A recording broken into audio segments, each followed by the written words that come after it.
Hey everybody, Guinness77 here. It's been a while since I made a video, sorry about that, but man, food distribution this time of year is nuts. This COVID thing is just awful. It's driving everybody bananas. Hey listen, I'm in a hotel room and been reading some stuff that I wanted to pass on. This is actually a bit more significant than it sounds at first hand. You're aware that many books here in the United States have been banned. I want to read an excerpt from one of those books. And the book is called The Grapes of Wrath. And it was written by a guy named John Steinbeck. Wrote it back quite some time ago, back in the 30s, I think. There's a short passage here from chapter 25, but it's one of the reasons why this book was banned. And it goes like this. There is a crime here that goes beyond denunciation. There is a sorrow here that weeping cannot symbolize. There is a failure here that topples all our successes. The fertile earth, the straight tree rows, the sturdy trunks, and the ripe fruit, and the children dying of hunger, must die because a profit cannot be taken from an orange. And coroners must fill in the certificates, died of malnutrition, because the food must rot if not sold for profit. And in the eyes of the hungry, there is a growing wrath. In the souls of the people, the grapes of wrath are filling and growing heavy for the vintage.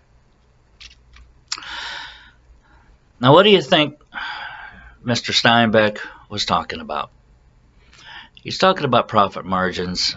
He's talking about a for-profit system that puts profits above what Lincoln referred to as the better angels of our nature, putting profits above feeding people, and how it's tearing society apart.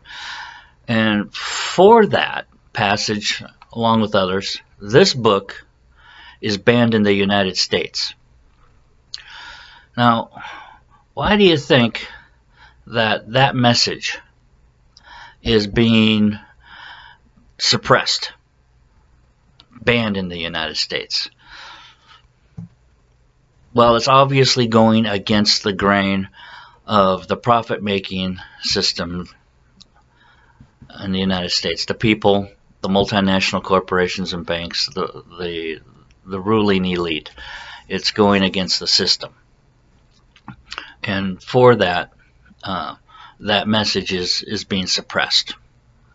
That's why we have well over 100 books that have been banned in the United States of America. To ban that message,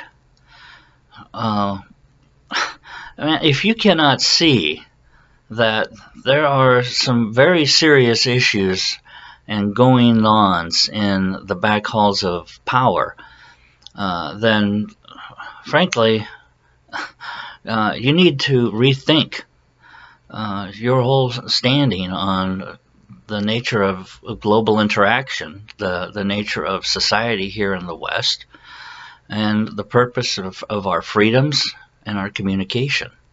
It's one thing to attack the First Amendment, which is the freedom of speech in the United States.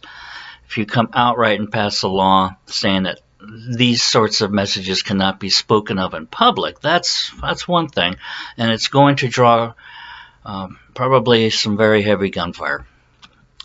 But banning a book, for some reason, here in popular Western culture here in the United States, that doesn't seem to bother as many people, and it really should.